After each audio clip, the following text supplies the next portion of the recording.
Hi everyone, this is Kumar Sanju, and here I warmly welcome you all my today's session. Before starting the session, here I would like to tell you that already we have covered Pence ratio, and now we are going to move ahead towards El Allegro. These are the two poems. They are called the sisters poem. Before starting this particular poem, here I would like to tell you a little bit more about the background of this particular poem. So El Allegro and along with Pansereshu, these two poems are called sister poems, or we can say sequel poems, and these two poems were composed in 1631 during his Horatian period, which was started from 1632 to 1638, and somewhere you will also find out from 1631 to 1637. So it doesn't matter according to the options you can take out there. So little bit more about this poem. Here I would like to tell you between these two poems, there is nothing but only a minor difference is there. There is a conflict in day and night. Melancholy represents night, and mirth represents happy. Mirth represents day. So here, what about the thing is that we have to know little bit go background about this poem. So El Allegro stands for happy man, and while Penseroso stands for pensive man's melancholic man. So here in these 10 initial lines, we will learn that here John Milton is trying to avoid melancholy. And earlier when we read out, when we recited the poem Penseroso, there we find out in the first 10 lines that there he was trying out to avoid the melancholy. So the same thing is here in 10 lines we will learn that how he is avoiding melancholy. So start the explanation in Hindi. I hope whatever I will describe here you will understand better, and I will try my level best to make you understand. So now start.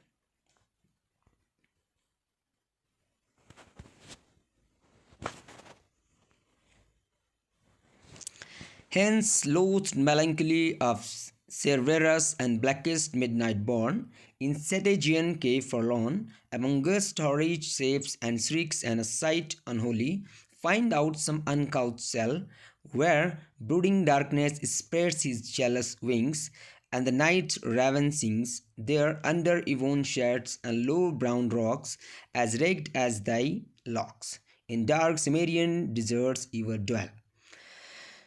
तो इसका मतलब है hence लोथ मेलेंकली। Hence का मतलब यहाँ से, अब लोथ मतलब घृणास्पद, मेलेंकली ऑफ सेरवेरस। अब सेरवेरस का मतलब ये है कि सेरवेरस ये 3 हेडेड हाउंडेड डॉग है जो हेल की गेट कीपिंग करता है। तो एक्चुअली ये बहुत ही ज़्यादा मतलब भयानक सा डॉग है, और जब ये चीखता है तो उसकी जो आवाज़ है वो बहुत ज़्यादा श्रिल साउंड जैसी होती है। तो उसी तरीके से यहाँ पर मिल्टन ने इसका कंपेरिजन किया है मेलेंकली के साथ में। बोला है कि हेंस माने अब यहाँ से लोथड मेलेंकली ऑफ सेरवेरस, सेरवेरस की घृणास्पद मेलेंकली, अब मैं तुमको यहाँ से बाय बाय करता हूँ। कहने का मतलब है मेलेंकली कैसी है, मेलेंकली एक श्रिल साउंड जैसी है, ठीक है, उस डॉग जैसी है जिसके 3 हेड्स हैं और जो हेल की गेट कीपिंग करता है, और उस समय पर जो आवाज़ निकलता है जिससे पूरा जो एटमॉस्फेयर है वो एक मेलेंकलिक मूड में चला जाता है श्रिल साउंड सुनकर। उसी तरीके से तुम भी सेरवेरस की घृणास्पद मेलेंकली, अब तुमको bye bye tata. And blackest midnight born, और वो जो तुम अर्धरात्रि में जन्मी हो, कहाँ, इन सेटेजियन केव फॉरलॉन। सेटेजियन केव, एक्चुअली सेटेजियन एक रिवर है, और रिवर ये डार्क रिवर मानी जाती है, इसलिए पोएट ने यहाँ पर कंपेरिजन दिया सेटेजियन का। तो देखिए आगे लिखा है केव, यानी कि कैसी केव है वो, dark cave. And blackest midnight born in dark cave forlorn, bye bye tata see you. बोलता है मेलेंकली जो तुम उस डार्क केव में अर्धरात्रि में जन्मी हो, तुम घृणास्पद मेलेंकली, तुमको बाय बाय।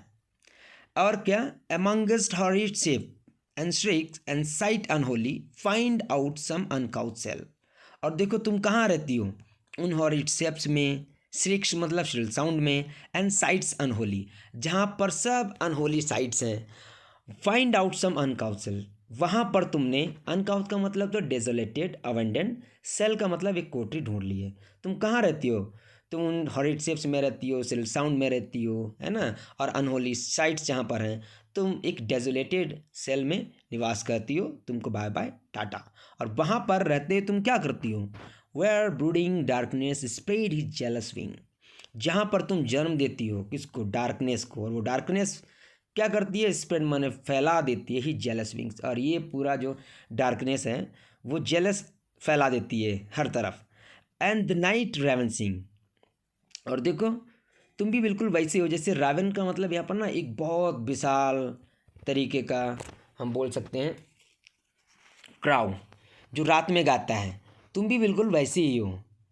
हाँ, तुम भी वैसे ही उसी तरीके से रात में मतलब गाती हो, और तुम्हारा भी साउंड बिल्कुल रावण क्राउ जैसा है। अब ऑब्वियस सी बात है, क्राउ का साउंड कोई किसी को भी सुनना पसंद नहीं होगा, सब लोग कोयल का ही सॉन्ग पसंद करते हैं। इसलिए रावण यहाँ पर टर्म दिया है एक हैवी क्राउ के लिए, जिसका साउंड जो होता है वो श्रिल होता है। और देखो रावण ने एक जो वर्ड है इसके ऊपर एक पोइम भी लिखी है टेड ह्यूज जी ने, अगर टाइम मिले तो आप लोग पढ़ लीजिएगा। और बोलता है, there under ebon shade and low browed rocks as ragged as thy locks. और देखो तुम उन एबोन वृक्ष के नीचे, उन लो ब्राउन रॉक्स के नीचे क्या है? एज रेग्ड एज डायलॉग्स, तुम्हारे वो घिसे पिटे तुम्हारी लटाएं हैं वो वहाँ पर बिखरी हुई हैं। And in dark Cimmerian deserted ever dwell, और तुम कहाँ रहती हो? हमेशा अक्सर कर। सिमेरियन देखिए क्या है, होमर ने जो एपिक लिखा था उसमें एक होमेरिक लैंड का यूज़ किया था, और वो लैंड जो है वो हमेशा मिस्ट और क्लाउड से भरी रहती है। तो बोलता है तुम भी हमेशा उस होमेरिक लैंड जो हमेशा मिस्ट एंड क्लाउड से भरी रहती है, तुम वहाँ पर निवास करती हो। और ये इस तरीके की मेलैंकोली, अब मैं तुमको बाय बाय टाटा करता हूँ, इसलिए अब आप यहाँ से जा सकते हैं। आई होप आपको ये 10 लाइन्स का मतलब समझ में आया होगा। चलिए आगे चलते हैं, कुछ और लाइन्स का मतलब समझ लेते हैं।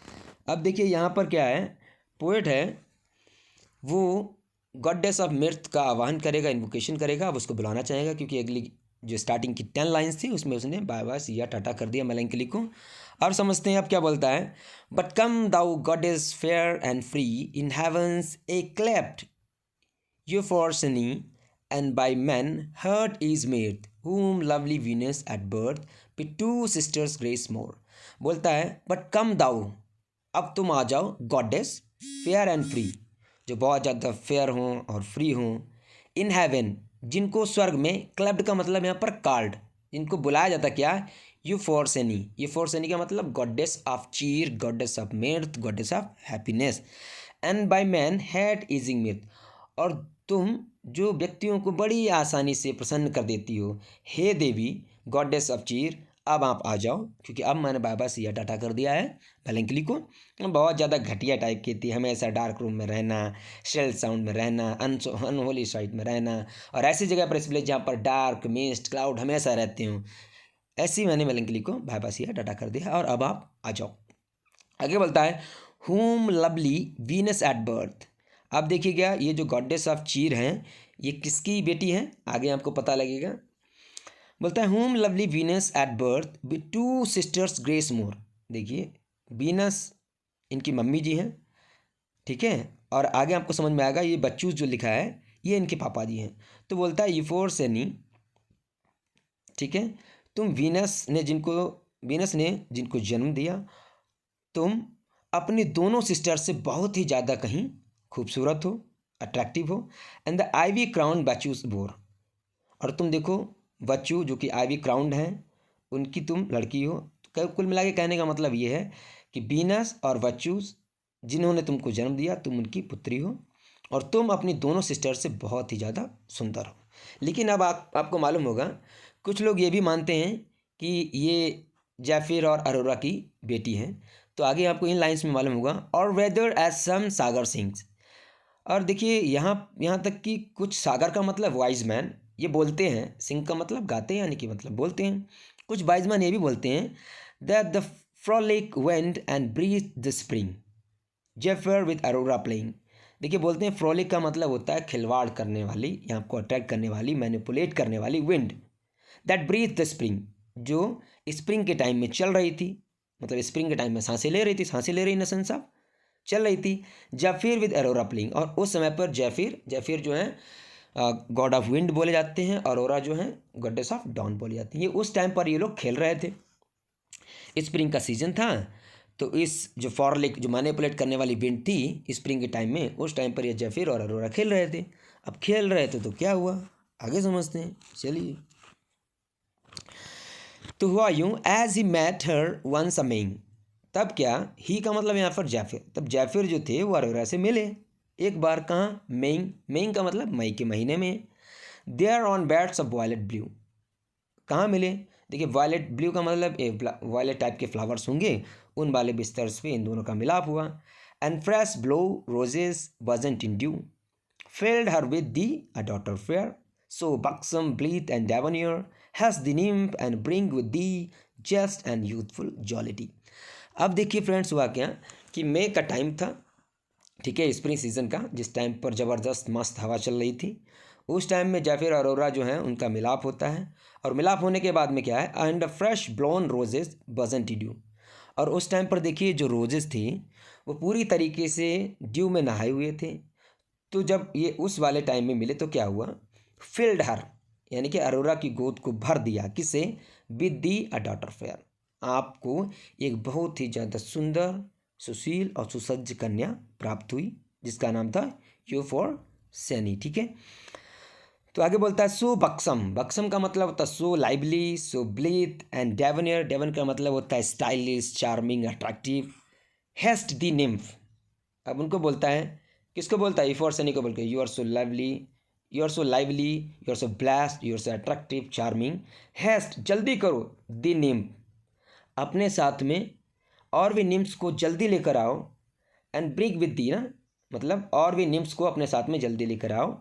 कौन कौन सी निम्फ्स हैं, इनको समझने से पहले हम समझ लेते हैं। देखिए सिंपल सी बात है, जब मेलंकली होती है तो मेलंकली में हम लोगों ने देखा कि वहाँ पर भी जॉन मिल्टन जी बोलते हैं कोई पीस काम को लेके आओ, है ना। तो मेलंकली में यही सब उसके साथी होंगे, फ्रेंड्स होंगे, है ना। और जब मिर्थ की बात करेंगे तो ऑब्वियस सी बात है, जो चीज़ जहाँ पर आपको खुशी मिलेगी वो चीज़ें होंगी। तो यहाँ पर भी बोलता है कि उन निम्फ्स को लेके आओ जो हैप्पीनेस के साथ में रहती हूँ, मिर्थ के साथ में रहती हूँ। तो चलिए देखते हैं कौन कौन सी चीज़ों को बुला रहा है, आगे बढ़ते हैं। सॉरी,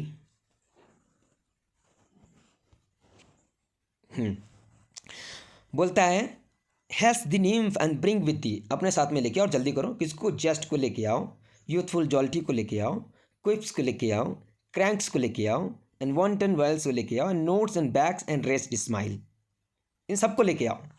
अब देखिए इसका मतलब समझ लेते हैं कि ये क्या है।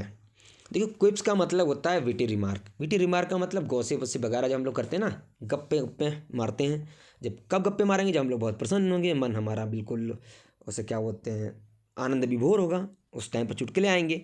अब क्रैंक्स का मतलब क्या होता है, इसेंट्रिक टाइप की बातें, मतलब eccentric type in the sense मतलब जो हम लोग ओवर हेल्म्ड हो जाते हैं उस टाइम पर अजीब व गरीब की बातें करने लगते हैं। तो वो सब निम्स को बुला रहा है, ठीक है, ये निम्स है इन फॉर्म में। और बेक्स का मतलब क्या होता है, स्ट्रीम्स। अब बेक्स का मतलब स्ट्रीम कौन सी, स्ट्रीम का मतलब मिर्थ वाली स्ट्रीम, उसको लेके आओ। एंड रीथ्ड स्माइल, और स्माइल को लेके आओ। और कैसी smile, such as hang on Hebe's cheek, ऐसी स्माइल को लेके आओ जो हमेशा हीप्स की चीक पर रहती हो। अच्छा ये हीप्स कौन है, देखो हीप्स जो हैं वो गॉडेस ऑफ यूथ मानी जाती है, कि हमेशा मतलब यौवन बना रहे जिनका, वैसी।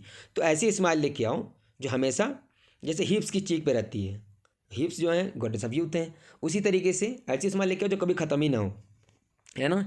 And love to live in dimples sleek, और देखो मुझे वो जो हिप्स के चीक्स पर जो स्माइल आती है वो मुझे बहुत पसंद है। कब, जब ये लाइव रहती है डिम्पल्स लीग, स्पेशली जब वो स्माइल करते हैं और जब डिम्पल बन जाते हैं उस टाइम पर वो स्माइल जो आती है वो मेरे को बहुत पसंद है, आई लाइक दैट मच।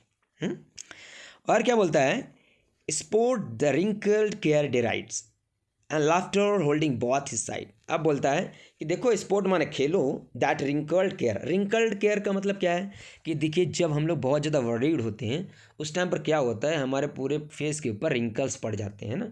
तो बोलता है देखो उस तरीके रिंकल्स पड़ जाते हैं इन द सेंस ऑफ वर्रीनेस, तो वर्रीनेस के साथ खेलो, या फिर डेराइड्स। डेराइड्स का मतलब उसकी निंदा करो। इन सिंपल वर्ड्स कि जो वर्रीनेस है उसको आप रिमूव कर दो। And laughter holding both is side, और दोनों तरफ से हिप्स के चीक्स के ऊपर में सिर्फ और सिर्फ लाफ्टर ही होल्ड करनी चाहिए। लाफ्टर होल्ड करने in the sense of laughter ही दिखनी चाहिए। ठीक है, आई होप आपको इतना क्लियर हुआ होगा। और only this much for today session, remaining we will learn in next day. Okay, thank you so much, bye bye, take care.